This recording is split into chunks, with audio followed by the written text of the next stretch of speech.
ഏതൊരു തൊഴിലാളിയും വിചാരിക്കും ഇതുപോലത്തെ ഒരു മുതലാളിയെ കിട്ടിയിരുന്നെങ്കിൽ എത്ര നല്ലത് എന്ന്.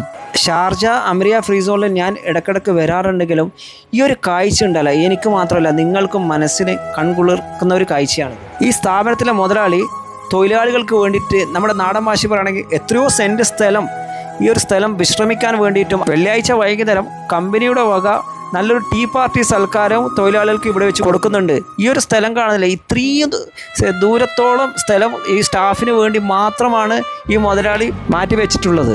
അതുകൂടാതെ തന്നെ രണ്ട് സൈഡും മരങ്ങൾ വെച്ച് പിടിപ്പിച്ചിട്ട് നല്ല തണലും ഉണ്ടാവും. ഞാൻ ഈ കമ്പനിയിലെ സ്റ്റാഫുകളോട് സംസാരിച്ചുകൊണ്ട് അവരുടെ മുഖത്ത് തന്നെ മനസ്സിലായി എത്രത്തോളം അവർ ഹാപ്പിയാണെന്ന്. ഒരു കമ്പനിയുടെ വിജയം എന്ന് പറഞ്ഞാൽ തൊഴിലാളികളാണ്. തൊഴിലാളികൾക്ക് മുതലാളി ഇതുപോലത്തെ ട്രീറ്റ് കൊടുക്കുമ്പോൾ ഈ ഒരു കമ്പനി 10 മടങ്ങ് വളരുക തന്നെ. സെപ്പറേറ്റ് ആയിട്ട് സ്റ്റാഫിനെ വെച്ചിന് ഈ ഗാർഡനൊക്കെ ക്ലീൻ ആക്കാനും ഇതാക്കാനൊക്കെ ആയിട്ട് നിർത്തിയിട്ട് സത്യം പറഞ്ഞാൽ നല്ല റിലാക്സേഷൻ. നമ്മുടെ നാട്ടിലൊക്കെ മരങ്ങൾ മുറിച്ച് കളയുന്നു, ഇവിടെ മരങ്ങൾ വെച്ച് പിടിപ്പിക്കുകയും ചെയ്യാണ്. അതുപോലെ ഈ കമ്പനി ചെയ്യുന്ന കാര്യമുണ്ടല്ലോ, എടുത്തു പറയേണ്ട തന്നെയാണ്. ഇതിൻ്റെ ബോസിന് സല്യൂട്ട്.